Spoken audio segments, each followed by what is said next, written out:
Bem-vindos e bem-vindas a mais um episódio do podcast Juristrio. Eu sou Camille Pacheco, essa é minha colega Lidiane Oliveira e hoje nós estamos aqui com os nossos professores Gustavo Proença e Larissa Botelho. Hoje nós vamos falar sobre um assunto muito importante que tem sido pouco debatido, que é o transfeminicídio no Brasil. E o Brasil segue há 18 anos consecutivos como o país que mais mata as pessoas trans no mundo. E de acordo com o relatório da ANTRA, a Associação Nacional de Travestis e Transsexuais, o país acumula mais de 30% de todas as mortes de pessoas trans no mundo. Isso não é um fenômeno isolado, mas a expressão de uma violência estrutural.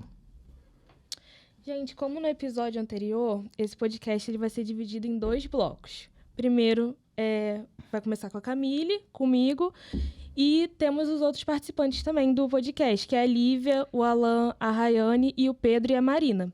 Então, primeiro vamos começar conosco, e aí vai terminar esse bloco, e vem os outros participantes. E hoje também nós vamos dar boas-vindas ao Gustavo Proença e à Larissa Botelho, que são nossos professores aqui da faculdade.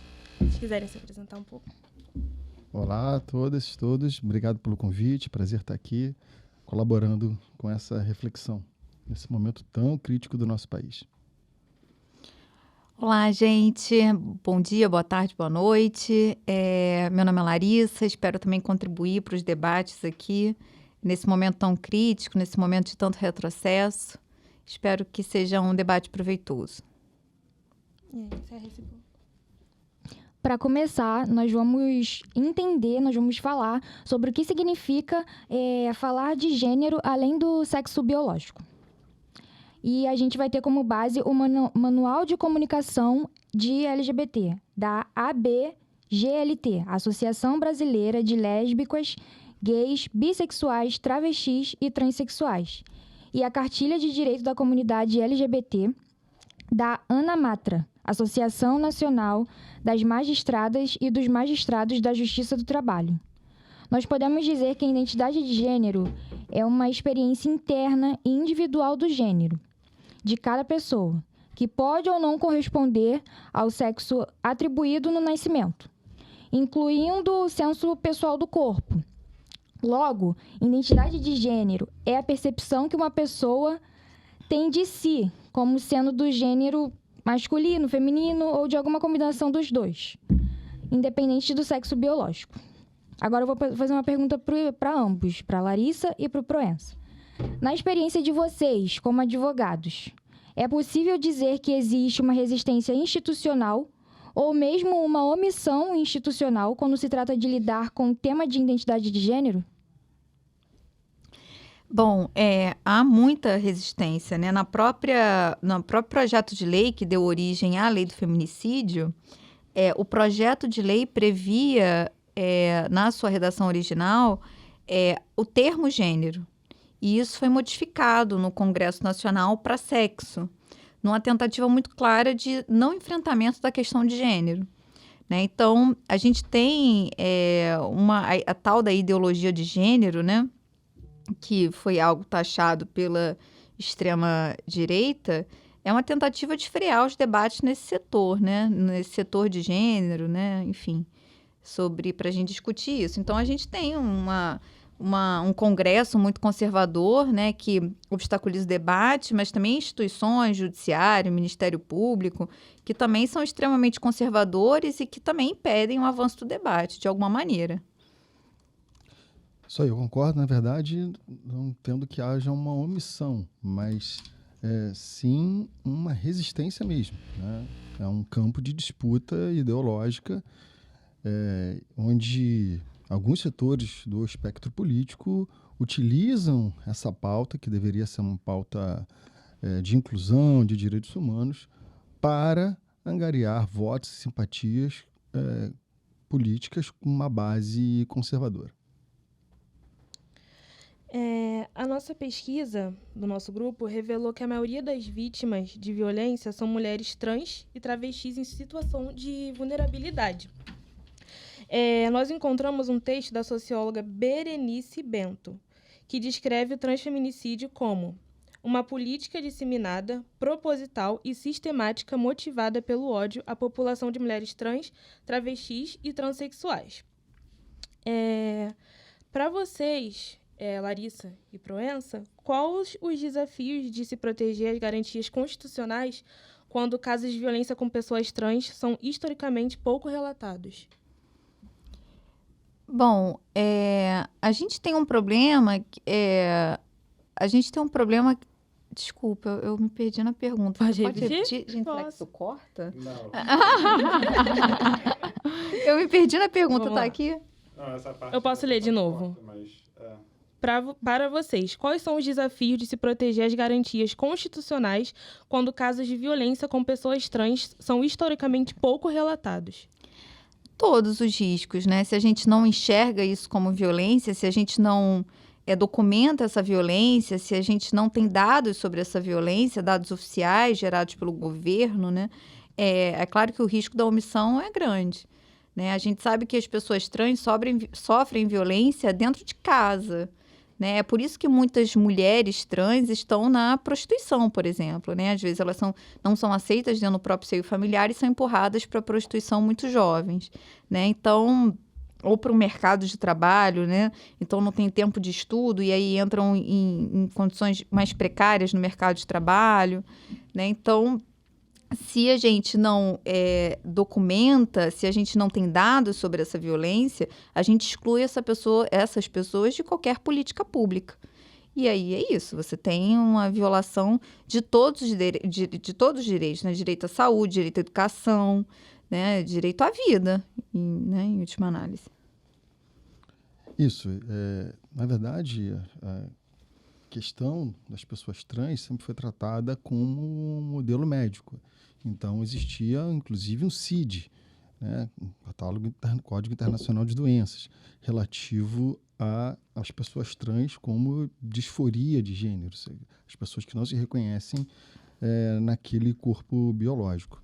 E o problema é que esse modelo médico ele sempre tratou na perspectiva corretiva, de corrigir aquela situação como um erro, como algo anormal, como uma anormalidade, né? Como uma aberração, inclusive. Ora, e quando ele sai do CID e sai do catálogo de doenças, sai esse modelo médico e estamos nesse momento, né, de transição para o modelo de direitos humanos, inclusão, a coisa não sai, essa mudança ela não ocorre de uma hora para outra, ela é gradual. Então, estamos justamente nesse modelo.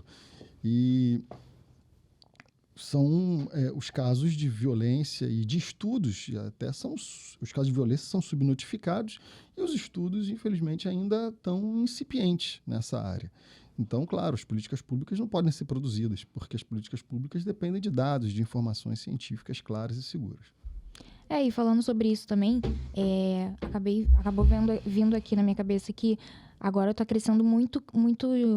Sempre aconteceu, né? Só que agora está sendo mais noticiados casos de feminicídio no Brasil. Dos últimos tempos para cá, vem sendo noticiado muito assassinato contra as mulheres por ser do gênero feminino. Aí eu parei para pensar aqui, enquanto vocês estavam falando, que realmente eu não vejo sendo noticiado casos de assassinato, feminicídio contra mulheres trans.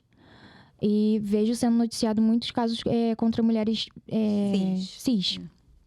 E realmente isso porque a gente sabe que acontece. Sim, acontece. Mas assim, a mídia hegemônica, ela foge ao debate, né? Ela não vai tratar de gênero, ela sabe que isso divide opinião, né? Fica um pouco aquela fla-flu, né? Se você discute gênero, você é de um determinado espectro político, se você não discute, não, né? Você é de outro. Então, é claro que há uma fugida de tema, né? Do tema. Sim.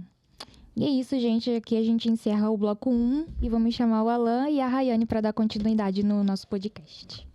Oi, gente, eu me chamo Rayane Simão e esse é o meu amigo Alan Barcelos. E nesse segundo bloco nós vamos abordar sobre o transfeminicídio.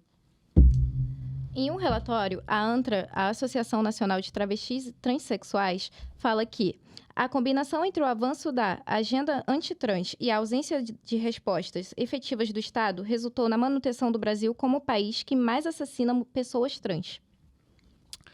Nós fizemos essa pesquisa baseado muito nesse relatório, porque é um relatório que é constantemente feito pela ANTRA, justamente nesse âmbito de servir como uma base de dados que aproveita justamente as informações divulgadas pela Trans Europe and Central Asia, que é a TGEU. É uma organização não governamental que é sediada em Berlim e ela é bastante voltada para a defesa de direitos, igualdade e bem-estar das pessoas trans e de gênero diverso na Europa e na Ásia Central. E todo ano eles publicam relatórios. E a ANTRA, ela pega esses relatórios, compila e cria a base para o relatório dela. É divulgada no antrabrasil.org. Está disponível lá gratuitamente. É possível encontrar lá todos os relatórios desde que eles começaram a fazer, que foi em 2008. E desde 2008, o Brasil está na primeira posição. Assim, eles, ao longo de 2008 até 2022, pelo menos, foram registrados 4.639 assassinatos de pessoas trans no mundo, sendo que 1.741 eram só no Brasil. E em 2025, o relatório apresentou uma pequena melhora nesses números, mas o próprio relatório aponta que isso se deve muito à subnotificação, que a gente, inclusive, falou no bloco anterior. Inclusive, a nossa ideia do podcast, ela veio da aula da professora Larissa, de Penal 4, onde ela abordou que a lei do feminicídio usa a expressão contra a mulher por razões da condição do sexo feminino, o que abre espaço para interpretações restritivas que muitas vezes excluem as mulheres trans. Professora, como o direito brasileiro tem lidado com essa questão? Há avanços nesse sentido? Olha, eu acho que o direito, na verdade, Olha, só para explicar melhor, uma forma de mapear o transfeminicídio é pelos números, pelos registros de ocorrência de transfeminicídio. Acontece que a gente não tem essa nomenclatura na nossa legislação. Então, se uma mulher trans morre, ela vai entrar, aí, a depender da sensibilidade dessa pessoa que vai fazer esse registro da Polícia Civil, essa pessoa, né, essa mulher trans vai entrar ou no feminicídio ou no homicídio, né? Então, acontece que a violência contra a mulher trans, ela é uma violência, ainda que ela seja uma violência de gênero, uma violência patriarcal e misógina, que é a mesma violência, é a mesma espécie de violência que vitima as mulheres, ela se dá em contextos diversos. Então, se ela cai na vala comum do homicídio, eu não consigo especificar uma política pública específica para esse grupo. Se ela cai na outra vala, né, que é a do feminicídio, eu posso confundir um pouco a política pública. Então, a gente precisa, sim, de uma nomenclatura específica do transfeminicídio para isso gerar dados para que eu possa nortear a política pública, né? Mas o direito eu desconheço algo que o direito tenha feito, além de uma interpretação jurisprudencial que tem incluído o transfeminicídio no feminicídio. Mas isso é em tribunal superior. Na ponta, a gente ainda vê membros do Ministério Público denunciando o transfeminicídio como homicídio. Então, eu acho que o direito ele tem pouca capacidade de inovação e de plasticidade, né? Então, o direito ele só vai alcançar isso daqui a alguns anos, talvez se alcançar. Porque isso passa não necessariamente pelo Congresso Nacional, né? Então, eu acho que o direito tem esse... Eu não sei se o Proença concorda comigo, mas ele tem essa pouca plasticidade de lidar com essa questão que, embora não seja uma questão atual, ela tem sido debatida de maneira... de uns 20 anos para cá. Sim, concordo, sim. O direito tem pouca porosidade para receber a influência social nesse tipo de debate.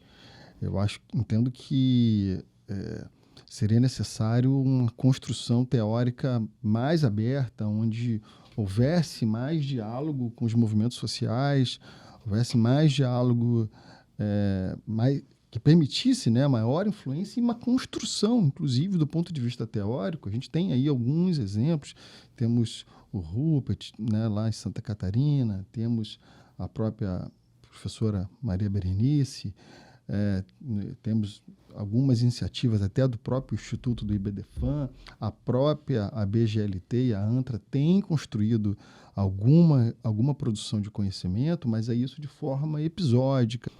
Eu participei de uma iniciativa que foi um projeto de atendimento a pessoas LGBTQIA+, para casos de homofobia, transfobia, ocorridos durante a pandemia. Mas o projeto era para atendimento jurídico. Por quê? Porque era a maior urgência. A urgência é o atendimento às vítimas diretas de homofobia, de transfobia, mas assim, não a produção de conhecimento. Assim, a gente entende, porque tem uma situação grave, uma epidemia de assassinato de pessoas trans, assim, de forma absurda e invisibilizada, como a gente falou. Mas sim, acho que precisamos avançar nesse caminho, e aí é talvez uma tarefa para nós aí que estamos na área do direito, mas que estamos na academia, né? E eu louvo por isso essa iniciativa aqui desse podcast, porque pode ser um germenzinho, uma sementinha, para que a gente possa avançar nesse tipo de produção de conhecimento. Professor, em uma conversa nossa particular, o senhor compartilhou que atua, já pegou casos de mulheres trans vítimas da violência. E como é quando chega numa delegacia, assim, como elas são tratadas, se tem transfobia, entre essas coisas? Muito ruim, né? O tratamento elas, via de regra, são revitimizadas. Quando não estão com acompanhamento de advogado, né? Via de regra são revitimizadas, são chamadas pelo nome morto. Eu entendo que o nome morto é o nome, né, antes da transição. Eu entendo que as mulheres que ainda não fizeram, né, a troca da documentação precisam entregar aquele documento, o RG, enfim. Mas não precisa anunciar, chamar alto, gritar, como forma de constrangimento, né, e chamar, ele pode entrar para ele dar o depoimento. Pô, você está vendo uma mulher ali, ainda mais que acabou de ser vítima de um ato discriminatório ou de um ato de violência mesmo física. Então, falta um pouco, diria bastante essa sensibilidade. A estrutura institucional do Estado, pelo menos aqui no Rio de Janeiro, ainda não está pronta, não tem para atender. Nós temos aqui no Rio de Janeiro delegacias especializadas no atendimento de pessoas da terceira idade, a DEAPT, lá em Copacabana. Temos a delegacia especializada para atendimento a crianças e adolescentes vítimas. Então, os policiais passam por treinamento. Temos a DECRAD, que é a delegacia especializada para atendimento de vítimas de racismo e intolerância religiosa. Então, esses policiais dessas especializadas, temos a DEAN, né, que são as delegacias das mulheres pelo Brasil inteiro. Esses policiais que trabalham nessas delegacias especializadas, eles passam por treinamentos específicos e reciclagem constante, até porque tem policiais que são transferidos, outros chegam. Então, tem um sistema de treinamento constante. Eu já tive a oportunidade de participar desses treinamentos. Agora, para a população LGBT QIA+, e estamos aqui falando das pessoas trans, não existe essa estrutura de acolhimento. Então, o que ocorre, na verdade, é revitimização. E, curiosamente, os agentes policiais, eles não se entendem como garantidores de direitos. Na verdade, eles são o primeiro garantidor de direito, porque quando uma mulher cis, uma mulher trans, ou uma pessoa vítima de violência religiosa, de intolerância religiosa, vai procurar a delegacia, ela está buscando o Estado para ser amparada a partir de uma violência que sofreu. Então, o agente policial, ele deveria ser o primeiro garantidor de direitos e acaba que não é. Infelizmente. Na verdade, você contando essa história aí, acabou me lembrando de uma experiência recente que eu tive, quarta-feira agora, que a gente foi fazer uma visita pro tribunal lá no centro, pro TJRJ, e aí eu, assistindo às audiências, justamente para a prática jurídica, eu assisti a audiência justamente de uma mulher trans, que foi uma audiência de instrução e julgamento, E aí, assim, quando ela tava lá porque ela estava sendo acusada de tráfico de drogas, e a primeira pergunta que a juíza fez quando ela sentou para prestar depoimento foi justamente como ela gostaria de ser chamada, se pelo nome morto ou se pelo nome social. E aí ela falou que preferia pelo nome social. A juíza tratou ela como senhora pelo nome social durante todo o questionamento, o interrogatório. E a história dela foi justamente essa questão que a gente estava falando da violência. Ela estava contando que, na verdade, ela traficava drogas porque ela veio de outra cidade, ela não tinha família aqui, ela estava se prostituindo antes, mas aí ela acabou sendo aliciada por um chefão lá do tráfico. E ele, na verdade, mantinha ela em cárcere privado e ela era obrigada ou a se prostituir ou a vender drogas para poder pagar uma dívida que ela tinha com ele. E aí era a razão pela qual ela estava lá vendendo as drogas e ela acabou sendo pega numa batida policial. E aí ela contou a história, a juíza ouviu, o MP fez as considerações dele, o defensor público pediu lá inexigibilidade de conduta diversa. Excelente. E no fim das contas eles levaram ela e aí eu não sei o andamento do processo, foi só aquilo. Só que na verdade você contando essa história me fez pensar justamente nisso, porque eu presenciei isso agora e enquanto a gente estava estudando para montar a pauta do podcast, eu encontrei algumas decisões do TJDFT, do TJ lá de Santa Catarina, justamente nesse sentido de reconhecer mulheres trans como vítimas pela lei do feminicídio. Justamente, algumas delas, inclusive, afirmavam que eles mantiveram a qualificadora do feminicídio no caso das mulheres trans, porque o caso envolvia indícios de crime motivado pelo ódio à condição de pessoa trans que ela tinha. Eu encontrei 3 julgados, inclusive, que tinham essa questão, efetivamente, do ódio à pessoa trans. E essas decisões, elas têm uma relevância, mas quais os passos que vocês acham que são mais urgentes no sentido de consolidar um entendimento jurídico que garanta a proteção para as mulheres trans, nesse caso, principalmente de feminicídio?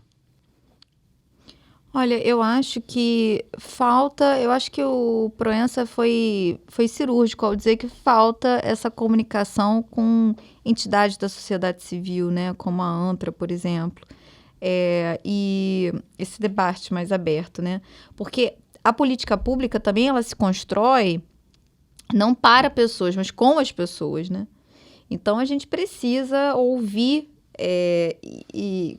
quais são as necessidades para tentar trazer isso para o direito, né?